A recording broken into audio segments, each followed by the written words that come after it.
8 sour cream brands you should verify, and 2 honest tubs. At Culinary Cipher, we don't follow food marketing, we verify it. The truth is always on the label. Decode your plate. Sour cream should be the easiest dairy product to make. Take cream, add a culture, let it sour and thicken. 2 ingredients. That's it.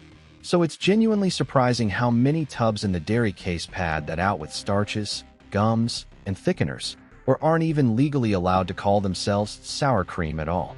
Here's what we're verifying. 1. Is it actually sour cream, or is sour cream alternative, sour cream dressing, or imitation? That wording is regulated. Real sour cream has to meet a milkfat standard, so the cheaper or lighter products often legally can't use the plain name. 2. Fillers, modified food starch, guar gum, carrageenan, and gelatin added to thicken and stabilize products that have less actual cream. 3. The ideal short list, which is just cultured cream and maybe an enzyme. Today we're examining 8 to verify what's really in the jar and finishing with 2 honest ones. Grab whatever's in your fridge, because this is one of the fastest label checks you'll ever do. Let the decoding begin. Number 1. Light and low-fat sour creams. To cut the fat, brands cut the cream and then add modified food starch, gums, and stabilizers to rebuild the thick texture the missing cream used to provide. So light often means more additives, less dairy. Verify the ingredient list. It's usually noticeably longer than the full-fat version. Number 2. Fat-free sour cream. This is the extreme version of the same trade.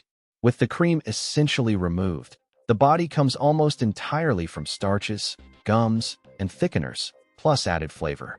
Many fat-free products legally shift to sour cream alternative.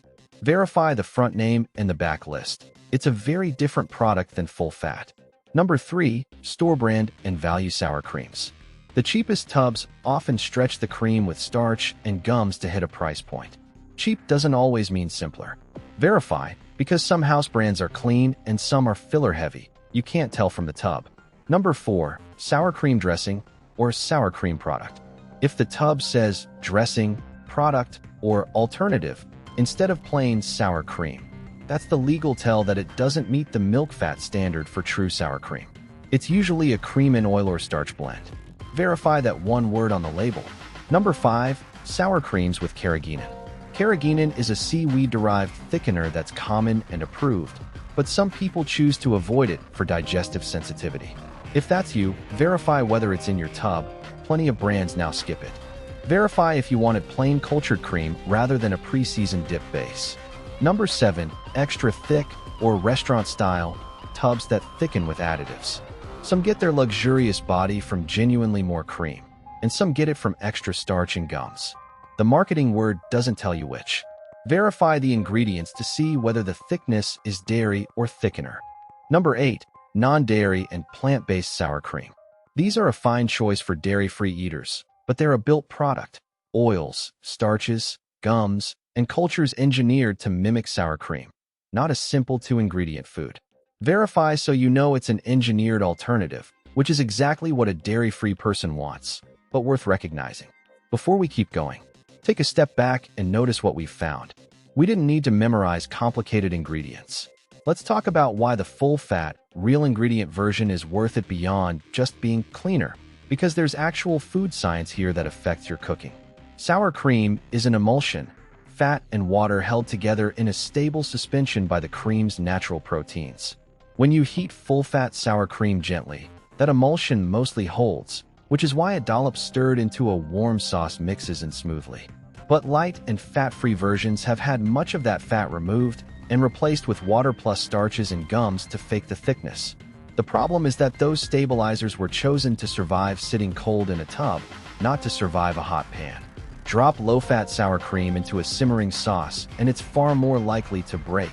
The water separates, the proteins curdle, and you get a grainy, split mess instead of a silky finish. So if you cook with it at all, full fat isn't an indulgence, it's the version that actually works. The trick for any sour cream in a hot dish is the same. Take the pan off direct heat, stir the sour cream in at the end, and don't let it boil. Temper it first with a spoonful of the warm liquid if you want extra insurance. It's also worth noting that sour cream sits next to its closest rival, plain Greek yogurt, because they're nearly interchangeable and the swap can quietly upgrade what's in your fridge.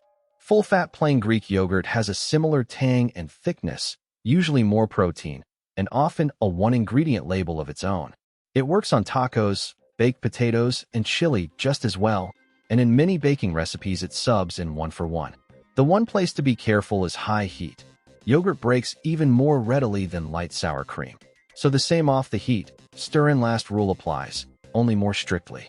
For cold uses, dips, dressings, toppings, it's a genuinely excellent and often cleaner substitute.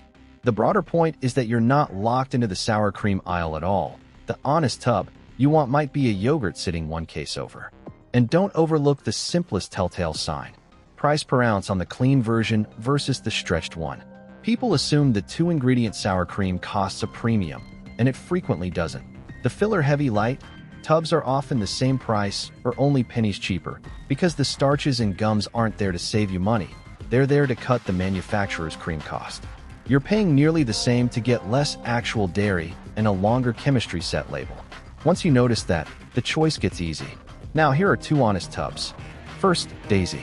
This is the easy poster child, and for good reason.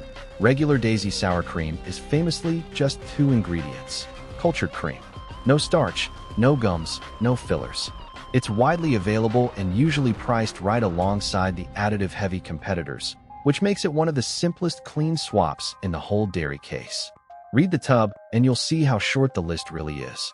Second, Good Culture organic store brands, and any tub whose label reads cultured cream and stops. Good Culture leans into simple, organic, often probiotic-forward sour cream with a short list. Many organic and simply lines from major grocers now do the same. The specific brand matters less than the test. Cultured cream, maybe an enzyme, nothing else. Past that, and it's honest. Here's the dairy aisle rules. Look for sour cream on the front. Look for cultured cream on the back. And when 2 tubs cost about the same, choose the one with the shorter ingredient list. No panic, no perfection, just understanding what you're buying before it lands on your dinner table. Because once you know how to read the label usually makes the decision for you. At Culinary Cipher, we don't just read labels, we decode them. Every ingredient tells a story. The truth is always on the label. Decode your plate. Now go grab the sour cream in your refrigerator and read the ingredient list. Did you find cultured cream? Or did you just find a starch and gum smoothie pretending to be sour cream? Let me know in the comments.